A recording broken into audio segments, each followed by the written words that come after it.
expressed on this radio station, its programs, and its website by the hosts, guests, and call-in listeners or chatters are solely the opinions of the original source who expressed them. They do not necessarily represent the opinions of Revolution Radio and freedomslips.com, its staff, or affiliates. You're listening to Revolution Radio, freedomslips.com, 100% listener-supported radio, and now we return you to your host.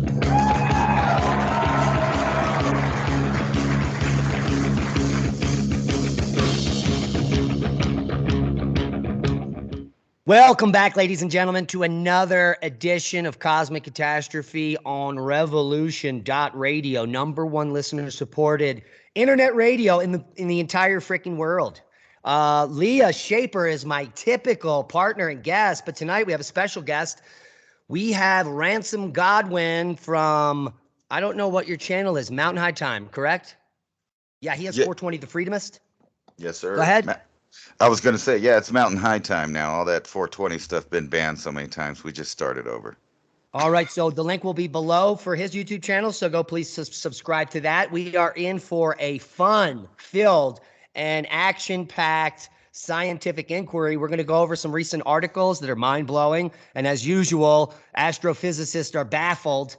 In the second half of the show, stay tuned for that, we are going to expose, now listen, wait for this. What do Puma, Punku, Gobekli, Tepe, and the desert Southwest have in common? We're going to blow your mind, and we're going to dive down a rabbit hole in the second half on that question. I think you'll be pleased. But first, we're going to discuss the world's largest iceberg. It's just cut loose. Did you hear about this? We're all supposed to panic.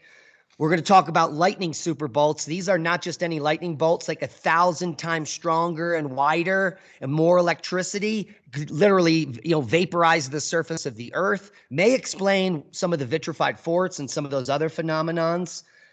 We're going to talk about some Egyptian artifacts, hundreds of them that they found in Scotland. Like some of them as old as from 4,000 years ago. And then we're going to tie it all together for the second half at the end of the first half here with Miyake events. You probably saw, Ransom, that they just saw like the second largest cosmic ray burst just hit Earth. Yeah. So we'll talk about all that. Welcome to the show, and welcome guest host Ransom. Sweet. Electrified universe. All right. So I'm going to share the screen here. Verify with me that you can see it. Can you see that? Yes, sir. All right, so this first article coming from Fox News, but many other venues have picked it up, is the world's biggest iceberg starts moving for the first time in decades. And they're claiming it could cause some serious problems. Now, for any alarmist headline, you need to make it seem scary. So they've done that here with the second half caveat. Have you seen this report yet?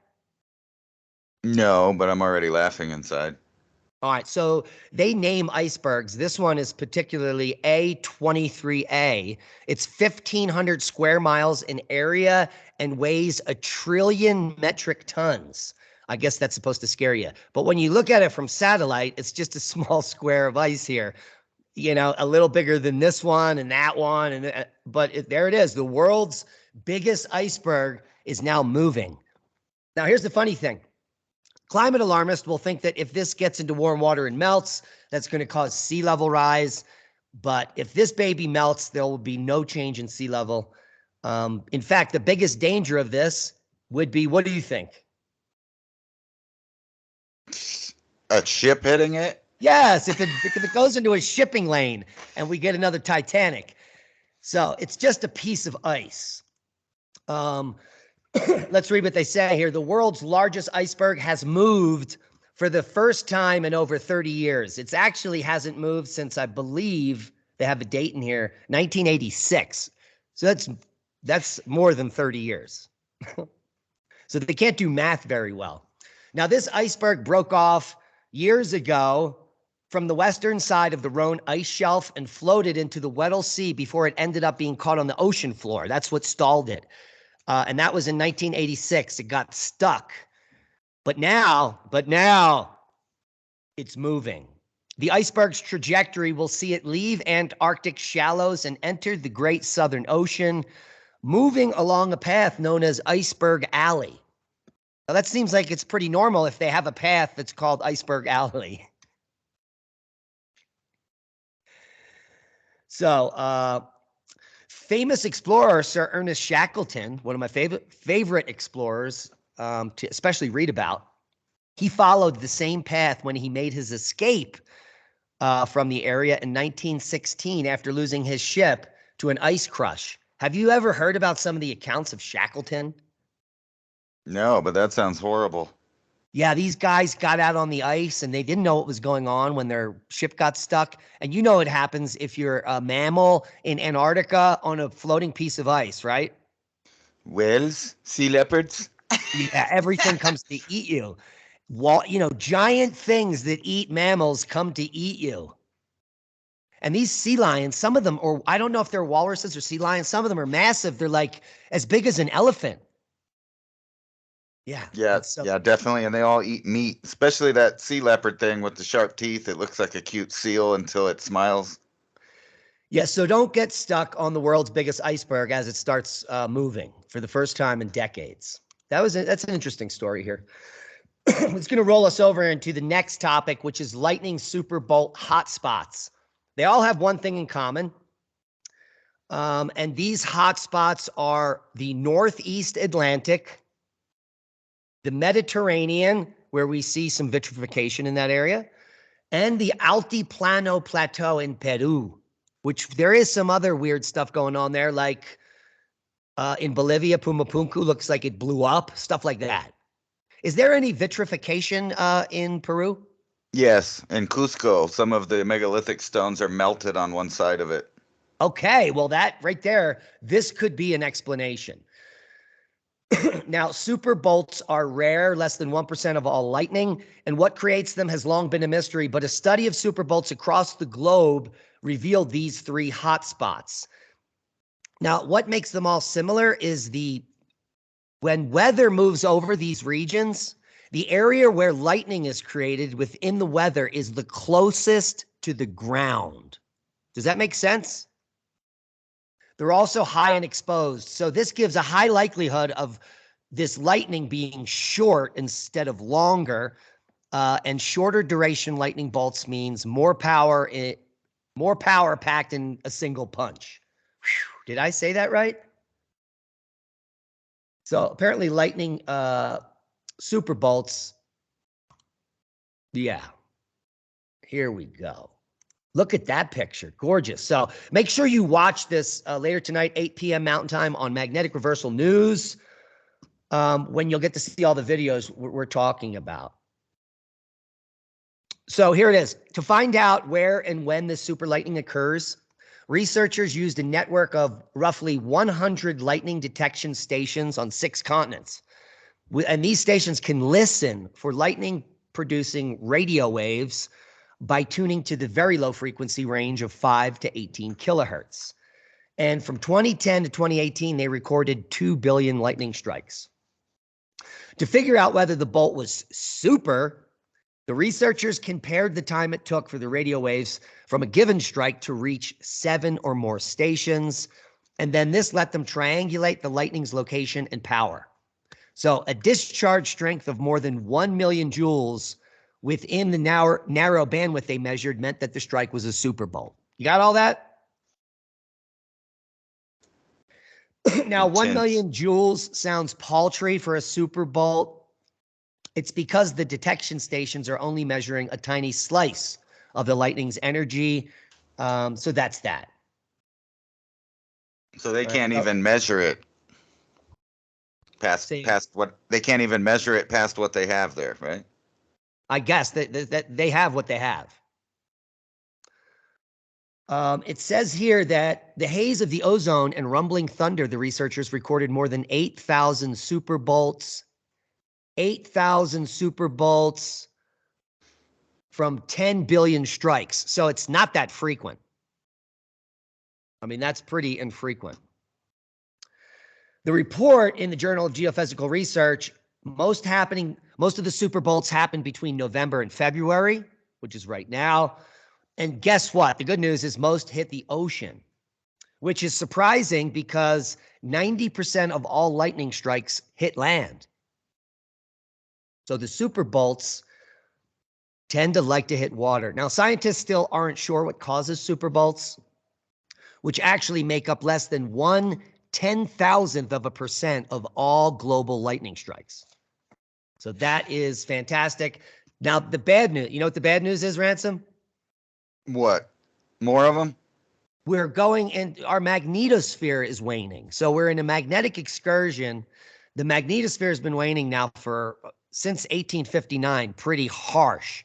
And it's waning more and more exponentially. And with the thinner magnetosphere, we get more energy coming in from the sun in the auroral belts. This is what charges the earth and the ionosphere, and this is what gives us the ability to have lightning. And So if you, go ahead. Sorry. Yeah, if you have less magnetosphere, we're going to have more lightning, and that means more super bolts. No, I was going to ask, with the magnetic field itself kind of smaller than it used to be, would that mean that this would be more frequent also, being closer to the Earth? Absolutely. And many people, even in like in the Thunderbolts project, a lot of the guys in there think that there could be lightning or plasma storms at very low magnetic field. So maybe in a decade or so, if the magnetic field is weak enough, we could have huge plasma storms that completely fry the surface of the Earth. Now, this would be similar to eroding the Grand Canyon with lightning. You've heard of that theory. Yes. Yeah. So that's what we're talking about. More massive strikes that are 1,000 times stronger than regular lightning will be on the increase. We've reported now over the last 4 or 5 years about thousands of deaths from lightning, especially in third world countries. Have you seen those reports? No. Yeah, but go ahead. I was going to ask you. I've heard people theorizing that shiprock is actually a remnant of some kind of super bolt. What do you think about that? It could be, but because of those radial dikes that come out from it, it mimics what most volcanoes look like underground. Oh, okay. So it's probably a deeply eroded volcano. Plus, well, it may or may not be. Yeah, because, well, that's for a whole nother podcast, but it could be, we don't know nothing. And here's a really good example of we don't know nothing: cosmology.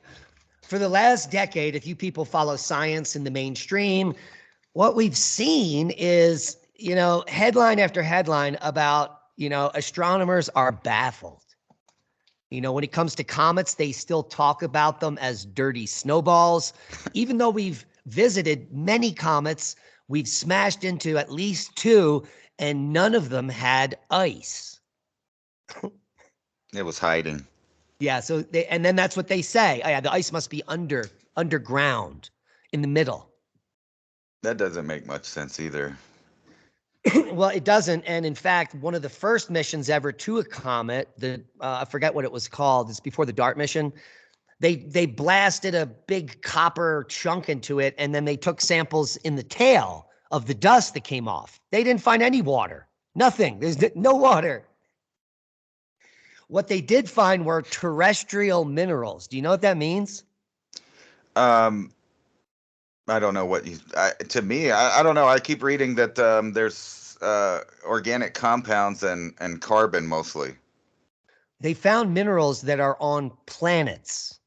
So we're talking about panspermia type rocks bouncing around from solar system to solar system. Yeah, it's pretty clear that comets and asteroids are pieces of other planets that have been blasted into space during another catastrophe, hurtling through the universe towards its next catastrophe.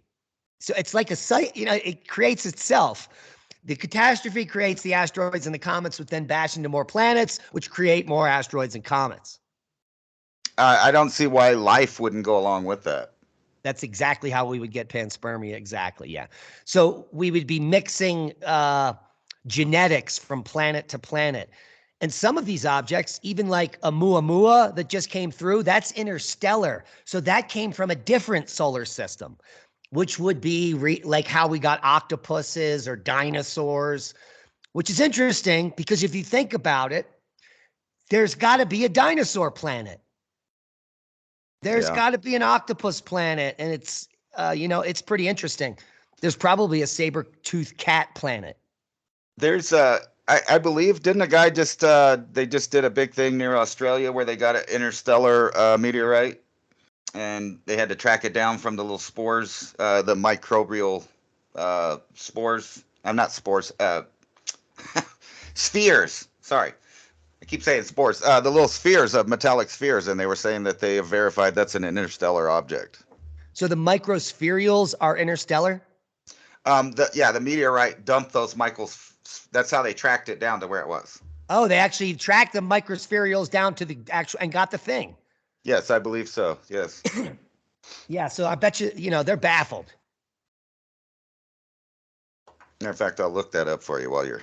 Yeah, so we've got this next article is about the James Webb Space Telescope. It's an amazing piece of scientific apparatus using infrared and other wavelengths to allow us to look deeper and clearer into deep space. And some of the first pictures revealed that the universe is much older than we thought it was.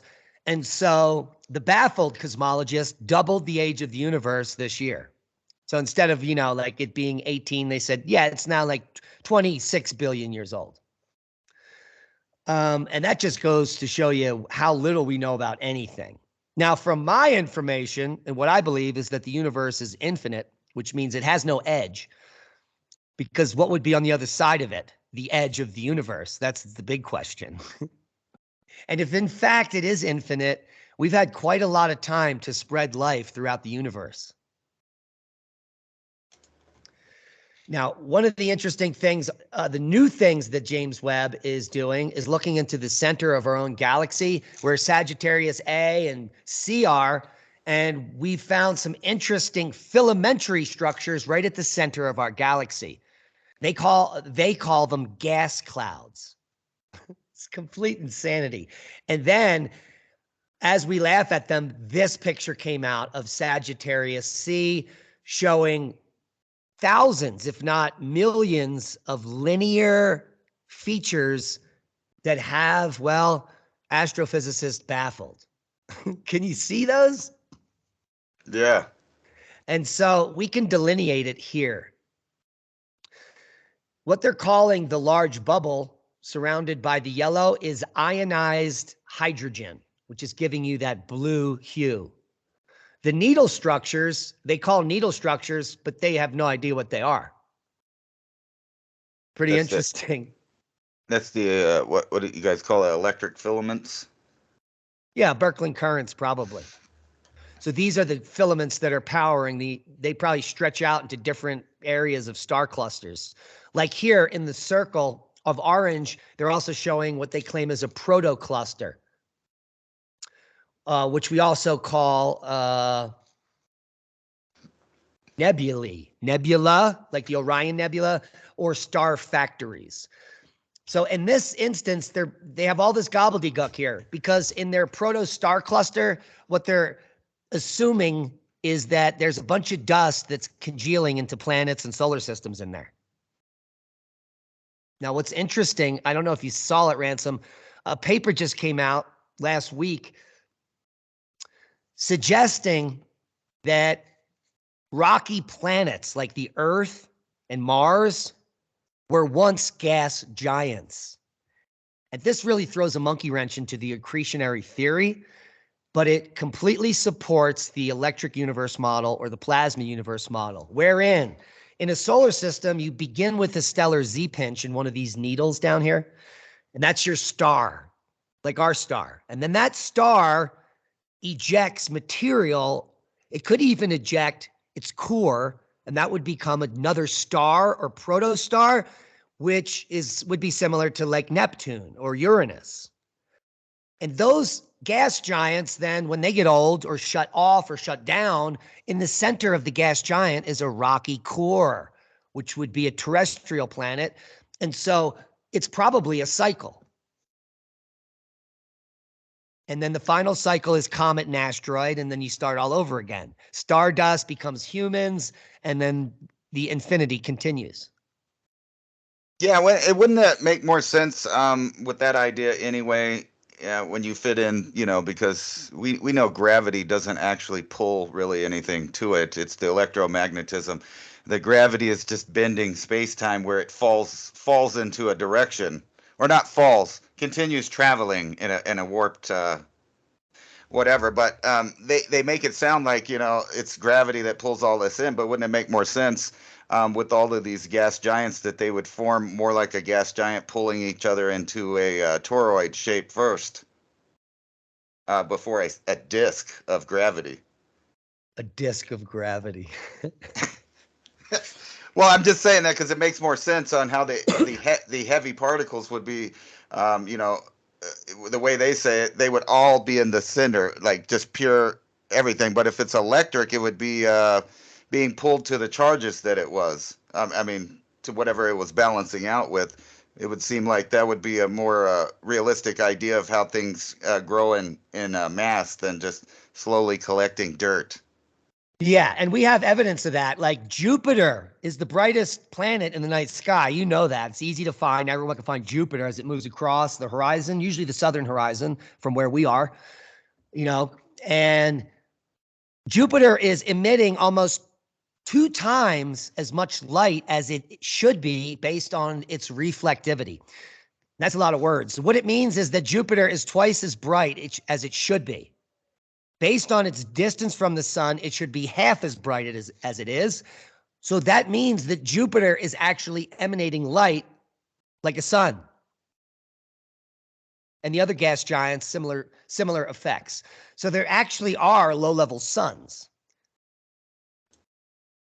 And Saturn in antiquity used to be called the best sun. Why do you think that is? I don't know. The best sun. Obviously, Yeah. they thought it was a sun. Yeah. That means it was brighter at the time? It could be. It could be. Or maybe it's a legend. It's left over from some other time. So the conclusion here is that scientists are baffled. And the center of the galaxy, man, lots going on there. And we don't know nothing. All right, the break's coming up in a few minutes here. Let's transition over to the big question. What do Puma, Punku, Gobekli, Tepe, and the desert Southwest have in common? Well, they're all showing something very similar, and we'll blow your mind after the break. But first, how about this tidbit?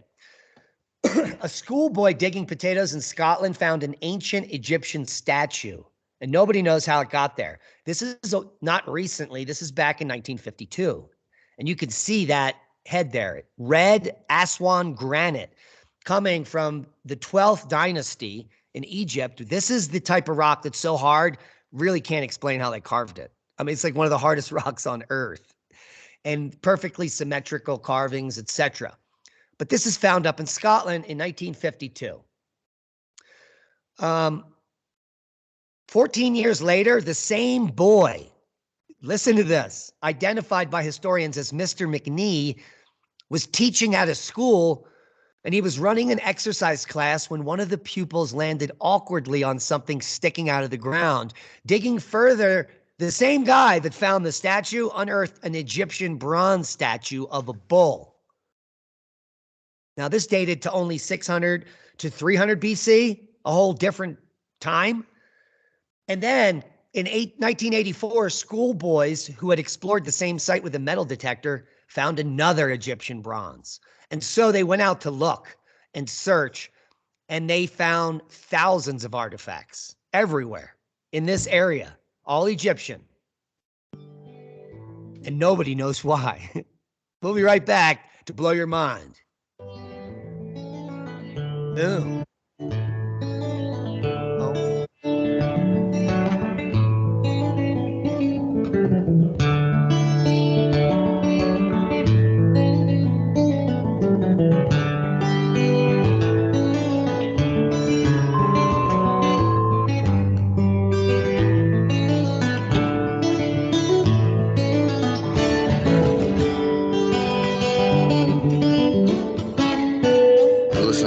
Revolution Radio at freedomslips.com. And we'll be right back after this message.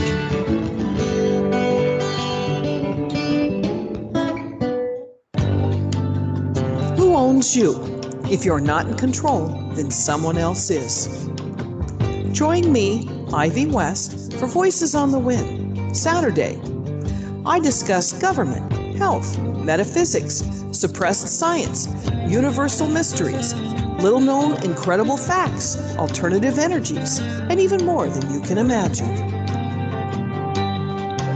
There was blood on the wire. Won't you join us on Revolution Radio Saturdays for Voices on the Wind with me, Ivy West. There are lives in the balance, people under fire, children at the cannons. There are... Because if your head's in the sand, your tail is a target. The Secret Kindergarten is here for the young children of the world. The best program on the radio for kids, dealing with the most important topics in the whole universe. Fairy tales, music and movement, numbers, plants, animals, fun, colors, insects. Take care and cast your ears out to catch a story from the world of other young things. Reach out, up, under, and over. Sing a song. Talk about feelings. Just remember the magic word. The magic word is no. Step on into the Secret Kindergarten. Saturdays, 2 p.m. to 3 p.m. Eastern Time, right here on Revolution Radio. Interrupt your normally scheduled programming to bring you this important broadcasting announcement. Now is the time to explore your greatest potential, embracing truth, health, and wellness while discarding the system and exposing its corruption. Experience true freedom every Saturday night between 6 and 8 p.m. Eastern Standard Time, live from Studio B. It's the Jonathan Wright Show. Find it right here at revolution.radio.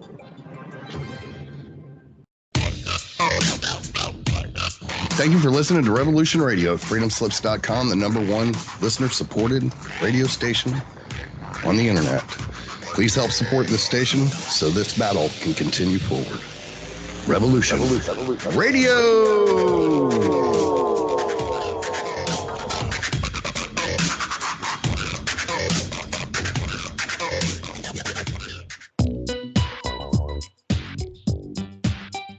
Join me on the Brian Rouge Show on Revolution Radio, Eastern Standard Time, every Tuesday night from 6 to 8. We talk about the four most vital things, in my view, affecting all of humanity. #1 is UFOs and aliens and their agenda for the advancement of humanity. #2 is the Jewish establishment's control over all aspects of human civilization.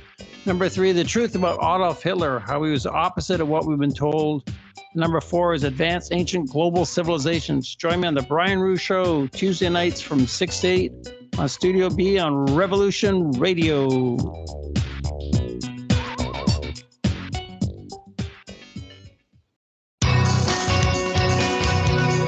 Thank you for listening to Revolution Radio at freedomslips.com. Any commercial advertising you may hear in this program is of the sole discretion and benefit of the host of whose program you are listening to. Revolution Radio does not endorse any commercial products, nor does it accept monetary compensation for on-air advertising of commercial products, nor will it ever. We are and shall remain 100% listener supported. Any product advertising on this program are considered used at buyer risk, and Revolution Radio shall not be held liable for any claims or damages received from any product advertised within this program. Revolution Radio, where information never sleeps.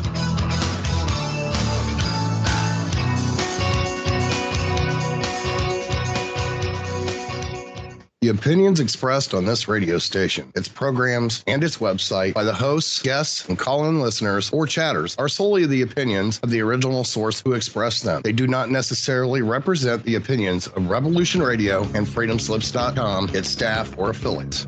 You're listening to Revolution Radio, freedomslips.com, 100% listener-supported radio, and now we return you to your host.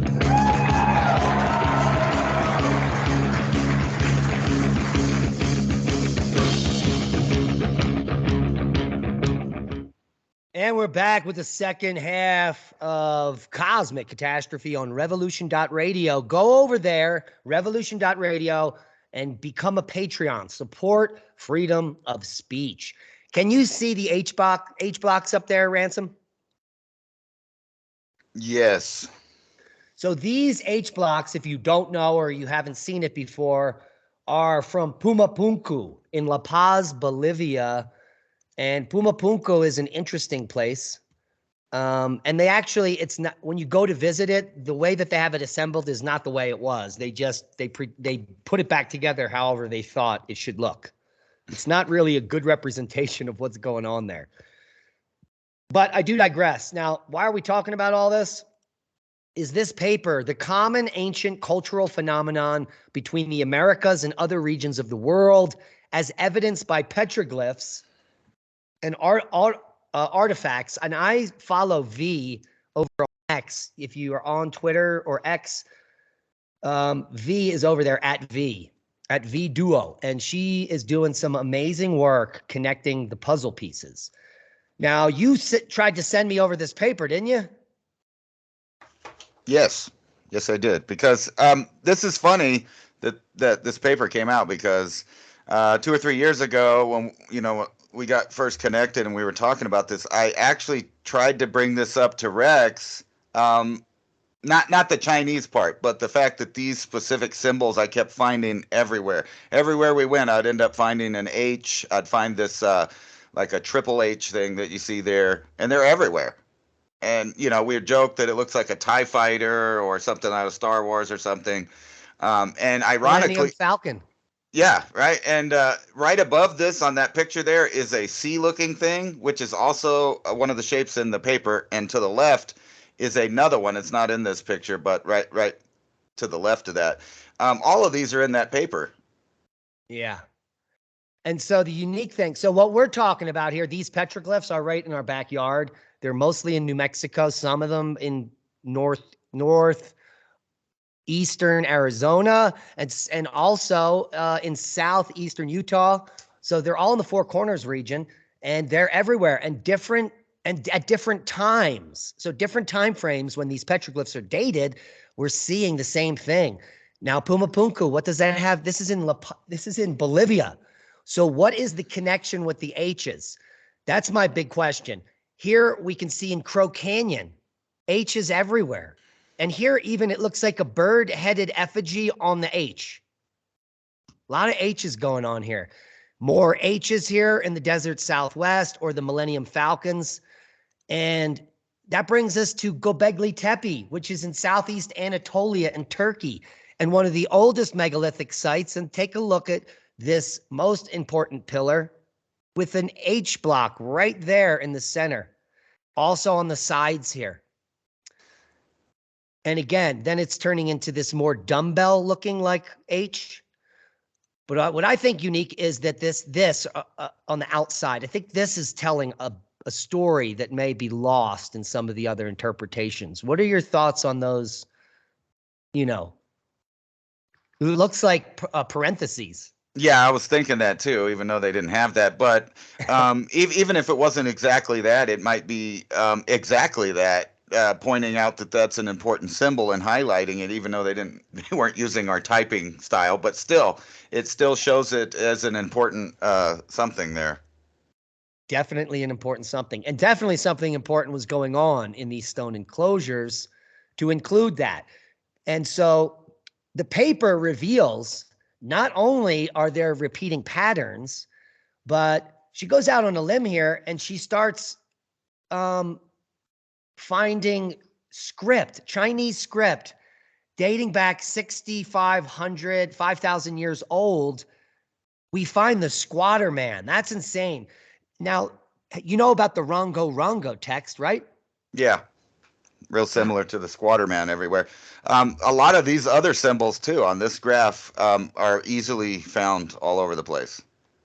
Now, whether they're the same symbol or not, I don't know, but it is a big coincidence that you find it everywhere, almost like the swastika. Yeah, and so I queried her, the author of this paper, and I said, what if, because it's a worldwide phenomenon, what if these people all are seeing this in the night sky, that these are plasma events because of solar outbursts, and then that's how, when we were in the right phase of the Yuga, we were able to write down these symbols and create language using them. And that's where the Rongo Rongo text would be. They would actually be, it's not a text, it's more of a encyclopedia of what they're seeing in the night sky changing. And then it eventually becomes language. I mean, right. I don't know what the connection would be, how you go from these pictures to language. Do you have any thoughts? Yeah, it seems pretty simple to me. If you have a strong oral tradition and you're trying to convey ideas and then you come up with a symbol, you'd have a story for each symbol. So every time you went to the rock, there would be somebody that had the oral tradition of it. And of course, if something happened to the people, that part of the equation would be lost. Yeah, yeah. What's sad is when you go out to the petroglyphs with Native Americans and they don't even know. They have no idea what they mean. I know. Yeah. I actually think, this is only my opinion, but I see like waves of different cultures, and I know that they don't like to do that in archaeology. Like the one here it's only supposed to be the one culture, but you see different layers that are obviously different styles, time periods. The coloration and erosion is different. Some of them are even half buried, so the people that came along afterwards didn't even see the whole thing. Yeah, and what's interesting is this snake motif. We see this all over. That snake. Yeah. Yeah, just fantastic. And I actually think that snake thing will link you to the lightning and the vitrification that we were talking about. You find that at a lot of these places too. Like, for example, in Peru, there is what looks like a vitrified snake that looks just like the ones we find here in the Southwest. Interesting. I'll send you that picture. And so these squatter man images are literally everywhere. They've even found them in caves in the Azores, in the middle of the Atlantic, with swastikas as well. So something is definitely happening with the statuary connections here in this is in Anatolia. This is Sanliurfa man right here, the guy with the creepy eye holes, which probably had jewels in it at one time, and they've been taken out. Yeah, blue. But yeah, blue jewels. And this all is connected back to Atlantis, the Aryan nation, which is probably, these people, the Anatolians, are probably who became the Phoenicians and the Minoans and the Vikings and all those groups. Yeah. And yeah, it's really bizarre because I have a collection of Olmec pictures, Olmec statues, and that tiki pose that you see on Easter Island, you see it in South America, and it's so bizarre that when they started uncovering this Gobekli Tepe, all over the big giant stones that are like people type, and then the ones that are obviously people, they all have that tiki pose of touching their stomach in that way. Yeah, with the fingers facing forward, just like this. Were they hungry? Is that what that's showing? Like, I mean, seriously, because a lot of this probably was built right after the deluge. And I think that's another thing that connects all these places is that they were writing down information after the deluge. And some of it was in the same style. And then from there, it changed afterwards.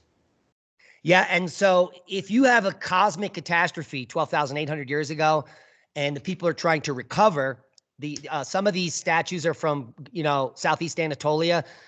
They start showing up 11,500 years ago. They start, whoever's left. And now this is what I mean. During this catastrophe, almost everyone on Earth was killed. So those groups that made it would come together and be like, look, almost everybody's dead. That means that if we go, all the things we know are going to be lost. And during the catastrophe, the remaining small groups of people were dispersed all over the world in small groups. So that's why there's a common connection in what they're carving, because they all had the same information, and it all looks different. Sanlerfa man doesn't look like a Moai, but it looks like a Moai. You know what I'm saying? Yeah, absolutely. It's certain artistic things that are hard to say that they didn't all come up independently. I mean, because that's the idea, right? Is everybody's all by themselves, different places. Why would they all come up with the same symbols unless A, they had a common source of information, or B, they all had ancestors that witnessed the same thing? Yeah, indeed. And it's worldwide, ladies and gentlemen. It's not a localized effect. It's so important. It literally could rewrite all of archaeology, yet no one is really working on it. Well, except this woman. And when you start to look in some of the patterns, like the connections between the mound builders, the Mayans, and the Aztecs is clear. If you look at the Adena pipe that came out of Ohio, it is a Mayan god, yet no one will call it that. And I wonder why that is. It's like there was a time, Aztec New Mexico is called Aztec New Mexico because they found artifacts that looked like they came from the Aztecs. But then when the real archaeologists got there, they said, oh, no, can't be that. No, that can't be. Well, that's like that museum you took us to up there. What is that in Utah? Blanding? Blanding, yeah. Yeah, that's all of that stuff is mind-blowing Aztec connection. But not only that, I mean, you see Aztec designs, Mayan designs, and if you know a little something about Chaco Canyon, I know you guys just visited there. They found about 70 bodies there, and they were DNA tested. Some of them had signs of being eaten by someone else, but when they did the DNA testing, there was people of Mayan descent, Aztec. So this was a place where people were all going. And I bring up the fact that Chaco Canyon was built at 600 AD. So this is just, 30 years after a worldwide catastrophe. They decided that they needed to build not only silos for grain and do a whole new living style than they were doing before, right at that time. So, and it also shows that people that disappeared down in the Mayan area were up here wandering around. And if you've ever seen any of the Mississippian culture art, you know that that is obviously Mayan designs. I mean, it's the same guys. Even there's a bunch of portraits of guys holding heads severed, and the whole, like, all of the art is copied or is the same art. Yeah. So what happened here, let's give a background for our listeners, is that the worst year on Earth was 536 AD. And so the whole world is suffering from a year to 3 of it being dark out, people starving to death, pestilence, the plague spreads around the world. And not many people are left, and there's not much left to stay for. So you've got to disperse. When catastrophes like this happen, like the one that's rolling out in plain sight, you get mass migrations. And what happened was Mesoamerica spread out across North and South America, probably looking for the promised land, and they found it. It started raining, and it was fertile in North America all the way till 1200. And it's interesting to note that from 1200 to 1500, all of those cultures, the ones they call the Anasazi, the people that built Chaco, the mound builders, are all gone before the Spanish get here. The only people that are left are thousands, probably up to 50,000 small tribes across North America. No more of the big city complexes. The mounds are forgotten, and it's over. And this all happened due to climate change, not caused by CO2, caused by the sun. There was, in fact, we had a grand solar minimum, right? And a mini ice age, which literally wiped out these major cities, probably worldwide. Yeah, and if you think about that aspect of it too, you know that the Central American powers, let's say, moved up here after the worst year, and then hundreds of years later, they have vacated. They have vacated all the way back down to where they were from, leaving only indigenous people up here with different DNA. Yeah, and the indigenous people that were here before they came, and they stayed after they left. And so the reality is, when you start to put Chaco together, it was clear that, Mayan or Aztec influence came up here. People that played games of chance with ball courts, where literally if the losing team got sacrificed and eaten, it was happening in Chaco. And what they did was, because they knew about archaeoastronomy. They had, they had these fancy costumes with feathers of macaw. They were probably ominous looking people. And they were more advanced than the local cultures here, and they subjugated them. The Navajo talk about the gambler, who literally, the idea is that he was a shaman from, an Aztec shaman that came up here, subjugated the people, built all the great complexes at Chaco, with using slaves, giving them just enough food, and scaring them to death with archaeoastronomy and lunar standstills and ceremonies that freaked these people out and kept them complacent. And the Navajo, remember, they were trying to trade for the people that were enslaved from their tribes, from this group, which are called the Anasazi, which are probably just Mesoamericans coming up here. Right. I was going to ask you. I'm not familiar with this picture you're showing now. I could tell that these are some Southwest pictures, and that red one is Viracocha. What are these other things here? E here is Mayan from 600 to 900, which is exactly when they came up here and started Chaco.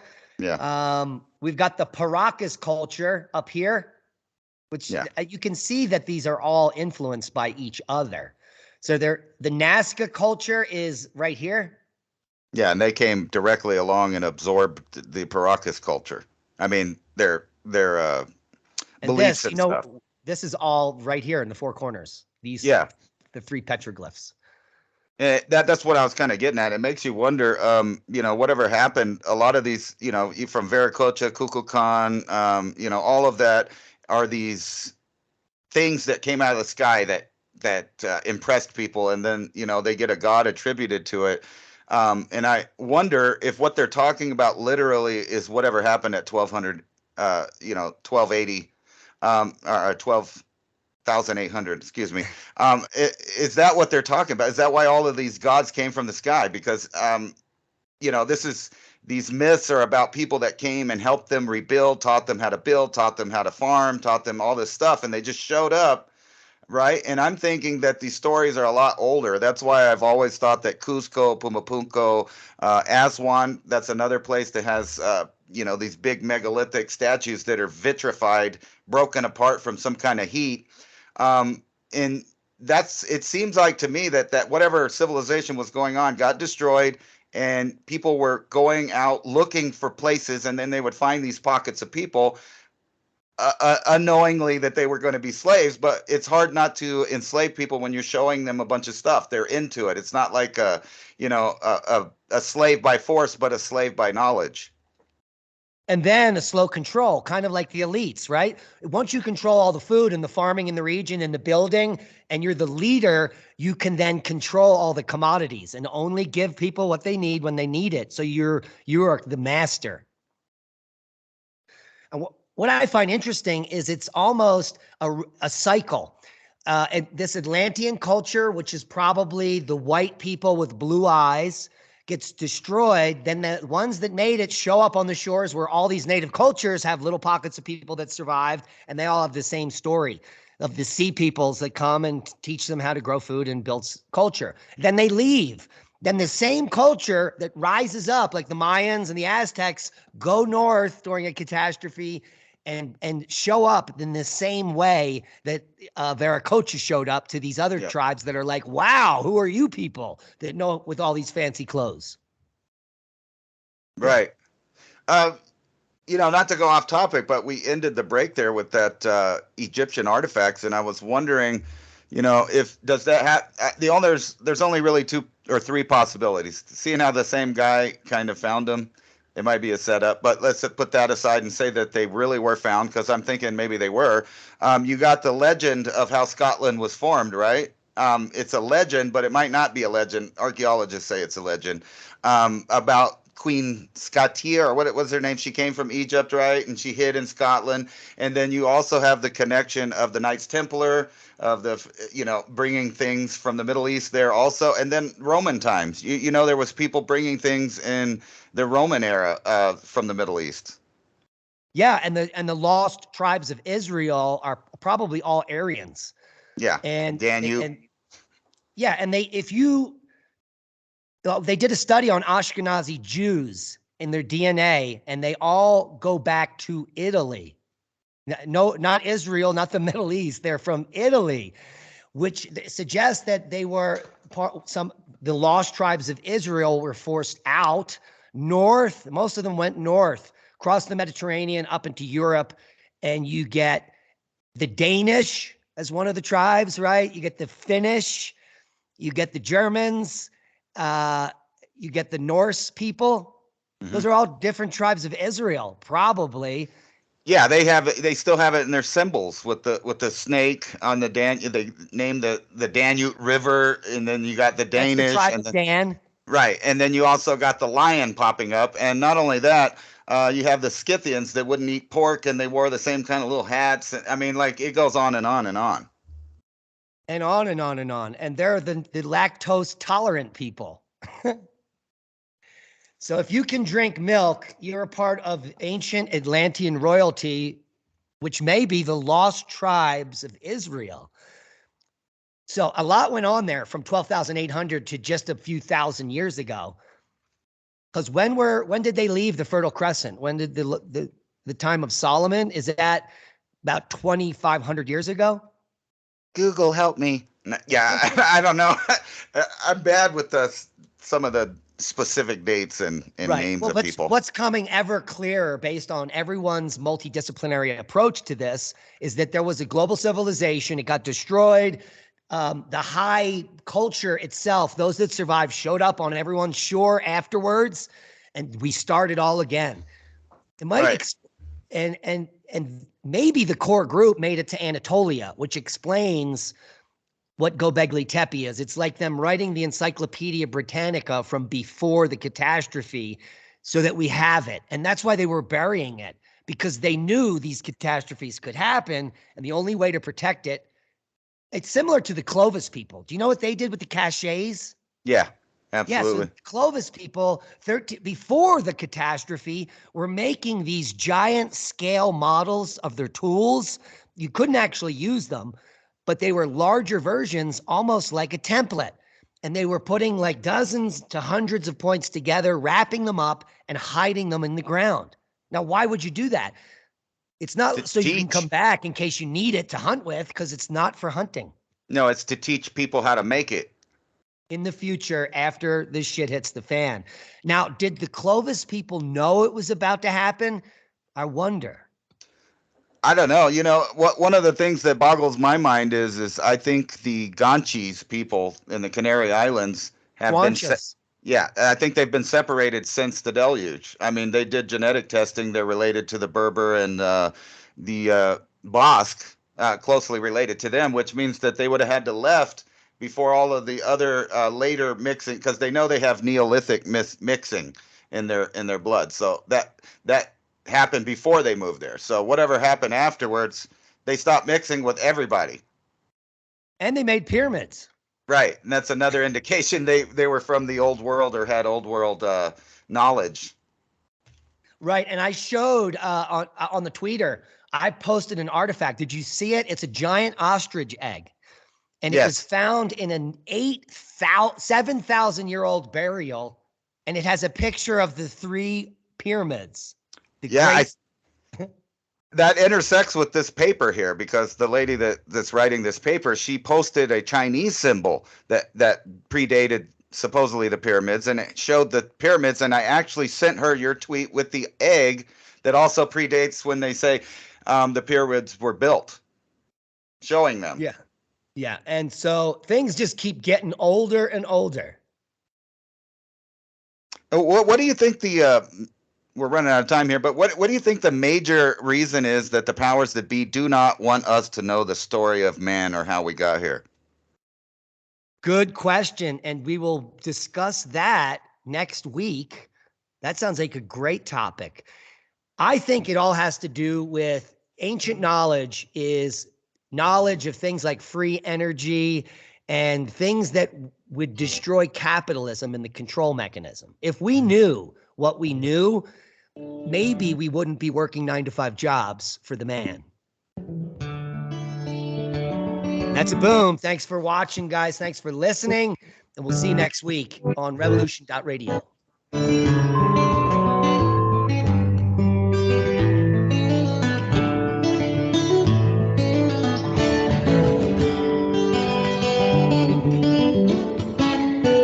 Listen to Revolution Radio at freedomslips.com, and we'll be right back after this message.